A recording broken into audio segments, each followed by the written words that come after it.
let's start from the market problem. Consider that over 10 billion of not refundable bookings are made each year worldwide in the travel sector, and a part of them remain unused. The customer loses the full amount of the reservation, in this case, and the travel service provider cannot resell the ticket and incur a loss of potential revenue. BuyBack, that is integrated into Camino blockchain, was born to solve this specific and concrete problem of the market. On one hand, empowering the guest to resell the unused booking to the travel service provider, and on the other hand, to give the possibility to the travel service provider to regain the possession of the asset, so generating a double earning from a single reservation. Let's see Sarah's BuyBack experience. Sarah books a flight ticket to come to Palma, and she pays 100 euro for the ticket. Afterwards, Sarah realizes that for any reason, she's unable to use the travel ticket. So actually, she signs into BuyBack platform. She was previously informed about BuyBack possibility through the voucher or the ticket reservation.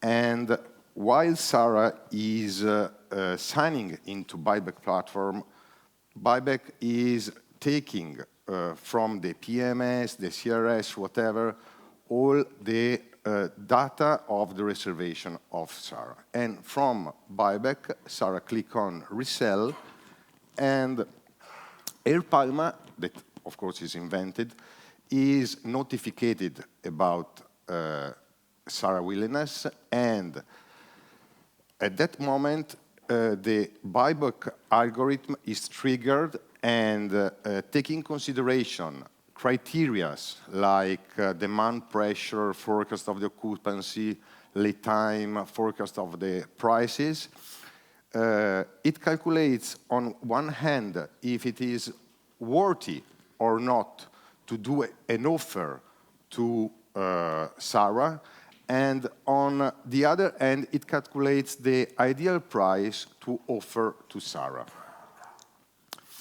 In this case, Air Palma offers to Sarah 50 euro to buy back the travel ticket, the asset. Sarah accepts, she gets back the 50 euro, and Air Palma regain possession of the asset.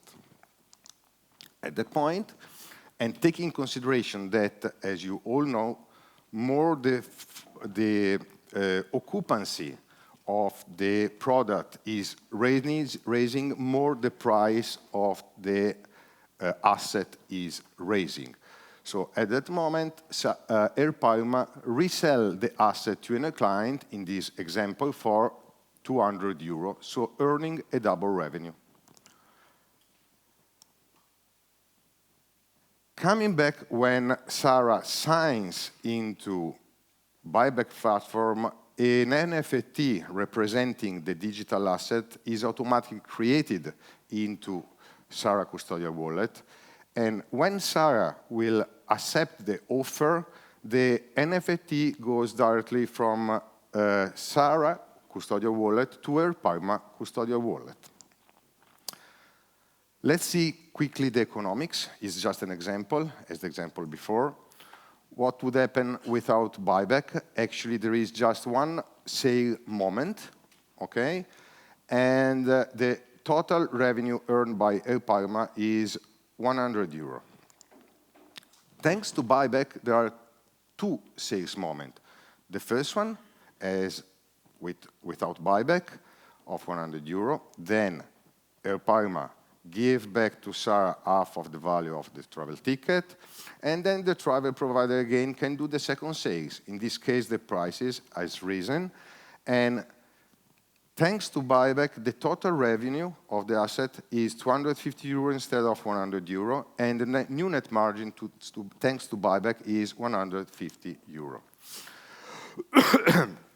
Who are the stakeholders that could get benefit from BuyBack? Actually, it's a win-win situation for everybody. The travel service providers, regardless they are hotels or hotel chains, airlines, cruises, train, ferries, car rentals. Of course, it applies just when we are talking of high season events, when the occupancy actually is not occupancy, it's the forecast of the occupancy. Because when Sarah is proposing to resell the asset, we are talking of a forecast of occupancy. But also, and that's very interesting, also those intermediaries that have the direct contact with the final client, and they charge the credit card of the final client. So also OTA like Booking, Expedia, tour operator, travel agency, all those intermediaries could get benefits from BuyBack. What are the customers? So they are the normal leisure travelers, but and also this is very interesting, they are the business travelers, meaning for business travelers, the companies. So imagine, I make you an example to make it easier. Imagine Volkswagen, okay? They have hundreds of people traveling every month around the world. And in the travel business, due to changes of priorities, due to meeting cancel, a lot of travels are canceled. And the voice of the travel spend for a company is around 5–7% of the total travel spend. So if we are going to create a direct line of communication between the company and the travel service providers, actually is a really big win-win situation for everybody. Actually, as far as I know, BuyBack is the first customer-to-business platform powered by Web3.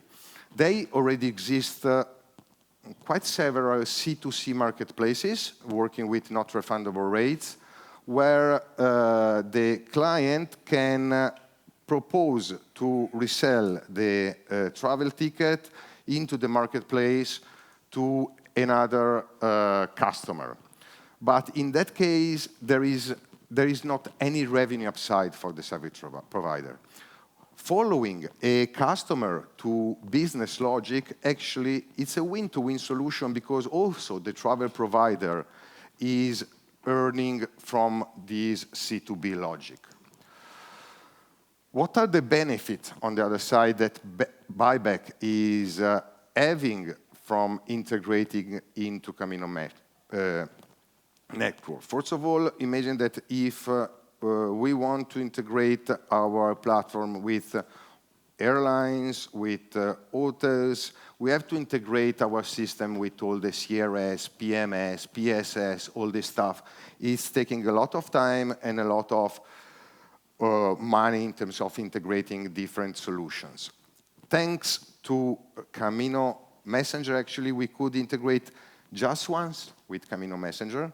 Hopefully, also, the other stakeholders will do the same. So actually, it's a matter of having one integration and saving a lot of money and times.